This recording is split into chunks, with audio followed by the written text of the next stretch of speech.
Have you ever wondered what a small island in the Atlantic might hide, where even the most experienced adventurers are fully immersed in a whirlwind of ancient legends and tragic deaths? Imagine, Oak is not just a patch of land in Nova Scotia, but a true territory of mysteries and forgotten stories, where from time to time the whispers of those who never managed to uncover its secrets can be heard.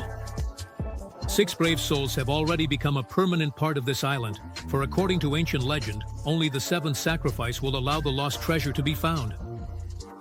Today we are getting closer to unraveling what makes this island so fateful and why it attracts people like a magnet. In this video, you will hear stories that will send chills down your spine. I promise, you will discover more than you expected, a mysterious treasure. The legend says that on October 31st, 1641, the Spanish galleon Concepcion ran aground on a reef near the Bago Islands, casting its priceless cargo onto the shallows. In 1685, the King of England granted William Phips permission to search for the Spanish ship. In 1687, Phips returned to England with over 68,000 pounds of silver. He then launched a new expedition to the wreck site with additional ships, but returned empty-handed. Nevertheless, the same legend claims that Phips had enough time and resources to create a money pit on Oak Island and hide there the treasures that were actually raised from the Concepcion. Since then, Oak Island has become a magnet for an endless stream of treasure hunters. The first treasure hunters. In 1795, a young man from Nova Scotia claimed he saw unusual lights coming from the nearby island. Together with 2 friends, they decided to go there to check it out. Exploring the grove on the southeast side, they stumbled upon a depression about 13 feet wide, surrounded by loose soil, indicating recent disturbance. The young men began to dig.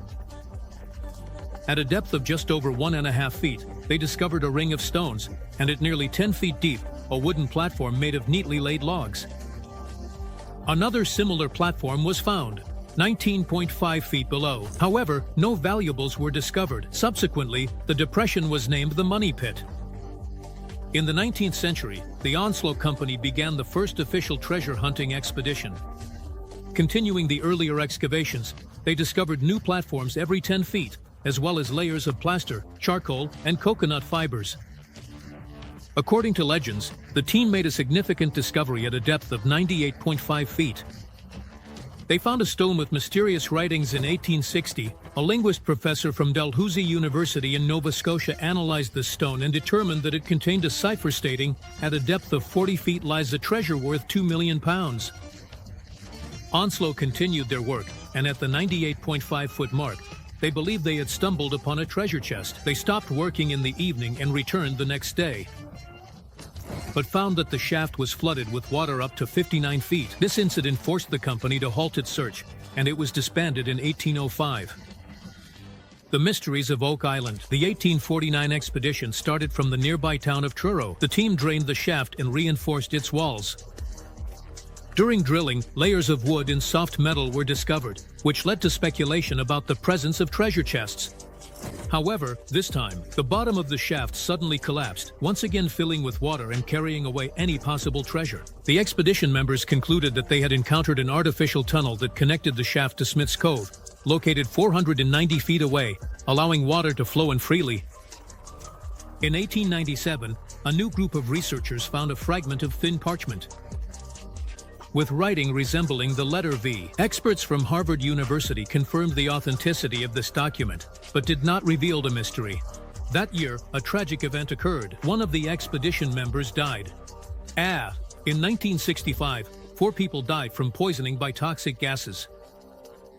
Modern technology also proved powerless. In 1971, Daniel Blankenship's team used a portable borehole 10x camera on a cable to study a mine about 233 feet deep located approximately 177 feet from the Money Pit.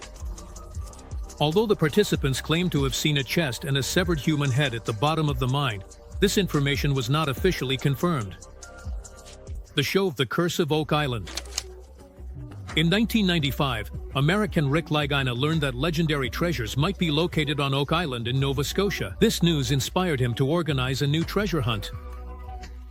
In 2006, Rick, along with his brother Marty, acquired a significant portion of Oak Island, and in 2014, they began filming a reality show for the History Channel. While working on the island, the Lagina brothers and their team of researchers put in maximum effort to uncover the coveted treasure vault. Throughout all the seasons, the Lagina brothers tirelessly searched for hidden treasures supposedly left on the island by Spanish pirates, British soldiers, or even the Knights Templar. During this time, they made numerous significant discoveries on the 140-acre mysterious Oak Island. Stay tuned, and you'll find out what discoveries the Lagina brothers and their team made throughout the show, including coins from the 17th and 18th centuries. The finale of the first season of The Curse of Oak Island was marked by an important discovery. Metal detector expert Steve Zazilak, while surveying the marshy area, found an ancient Spanish copper Maravedi coin from the 17th century. The reverse side of the coin clearly displayed an engraving dated 1652. Subsequent analysis confirmed that the coin had indeed lain in the swamp for many centuries, ruling out the possibility of recent placement. In the second episode of the second season, treasure hunter Gary Drayton discovered two intriguing items: a 17th-century military button and a small coin, which was initially mistaken for another Maravedi. After careful cleaning, it was revealed that one side of the coin featured a cross, which could be associated with the Knights Templar, who played an important role in the creation of the international banking system in the 8th century. The third episode of the second season brought new discoveries. Gary Drayton found two coins minted in honor of British King Charles II in the 17th century. One of them had a clear date of 1671, which added confidence in the antiquity of these finds. In the sixth episode of the fourth season, Gary Drayton, along with Jack Begley and Alex Lagina, explored a piece of land that once belonged to a former slave who became a farmer, Samuel Ball. There, they discovered a chain and an ancient coin dating back several hundred years. In the eighth episode of the fourth season, the researchers stumbled upon a fashionable button typical of 18th century clothing, a lead blank for making musket balls, and several coins of King George II, dated from the same period. The second episode of the fifth season brought new sensations.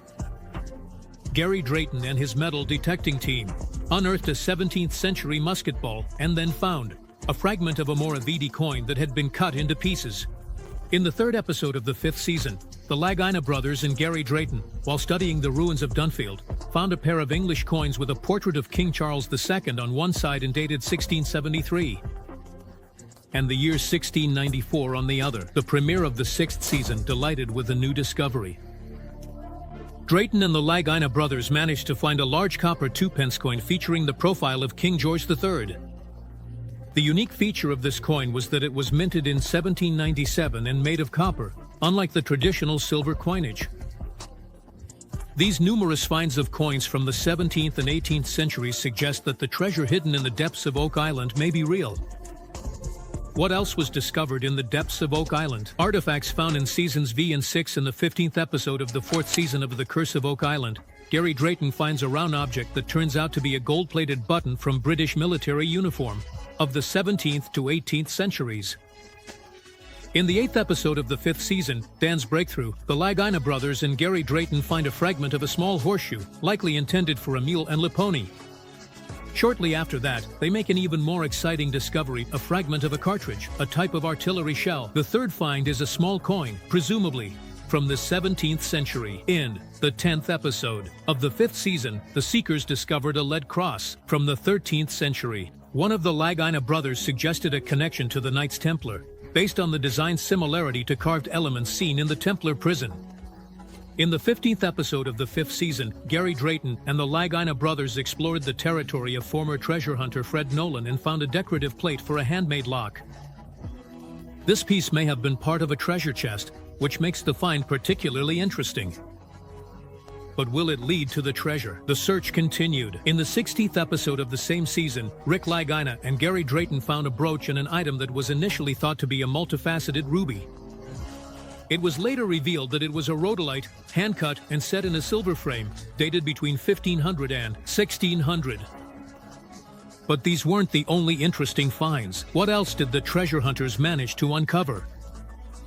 Historical finds from seasons 6 to 9. The sixth season also brought a number of historical discoveries. Closer to the season finale, one of the Lagina brothers found a brooch with gemstones. The stone turned out to be made of lead glaze, but the carving technique indicated that the piece originated in the 14th century or earlier. Part of the brooch was made of gold.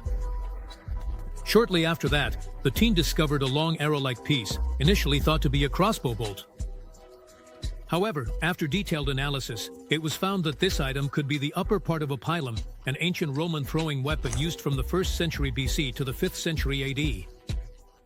In the 5th episode of the 6th season, Drayton, Jack Begley, and Alex Lagina found a small metal object resembling a military badge. The pattern on it turned out to be similar to those that adorned the headgear of French grenadiers in the 1700s. In the 18th episode of this same season, metal detector specialist Gary Drayton discovered a piece of lead with cloisonné enamel, which is an ancient technique for decorating jewelry from the 15th century. The 4th episode of the 7th season brought Gary Drayton and Charles Barkhouse a British halfpenny coin from the 1800s. Shortly after, they found a brooch adorned with a complex pattern of ropes and leaves. After cleaning, Marty Lagina noticed that the brooch depicted 13 branches, which matched the design on the flags of George Washington's ships and the pattern, carved on the northern rock of Oak Island. In the 19th episode of the 7th season, Gary Drayton and Rick Lagina discovered a metal ring with an elegant floral ornament. After examination by a gemologist, it turned out that this artifact is likely a Spanish silver ring. In the 14th episode of the 8th season, Amira and Taylor found ceramic items painted in bright colors, red, blue, and green. These finds, along with other artifacts, were discovered on a stone pathway that the team was exploring at that moment. In the 2nd episode of the 9th season, the team of researchers reviewed finds from the wells in the Money Pit area and discovered a piece of metal containing about 0.07% gold. Later, in the 4th episode of this season, another metal item was found with a gold content of 0.2%, which caused even more excitement among the team. After such finds, the team immediately got back to work, hoping that the treasures of Oak Island would soon be discovered. The show The Curse of Oak Island, seasons 10 and 11. The 10th season did not bring significant success, but in the 11th season, the Lagina brothers and their team resumed the search, uncovering new important artifacts. An archaeological team led by Laird Niven began studying artificial structures in the wooded area that once belonged to Robert Young, a famous treasure hunter. In the process of searching for the foundation from the second half of the 18th century and examining the stones left by Young, archaeologists Jamie Cuba and Fiona Steele discovered fragments of red pottery known as redware. This material, a type of pottery produced and widely distributed in Europe and North America in the 17th to 18th centuries, served as a substitute for porcelain.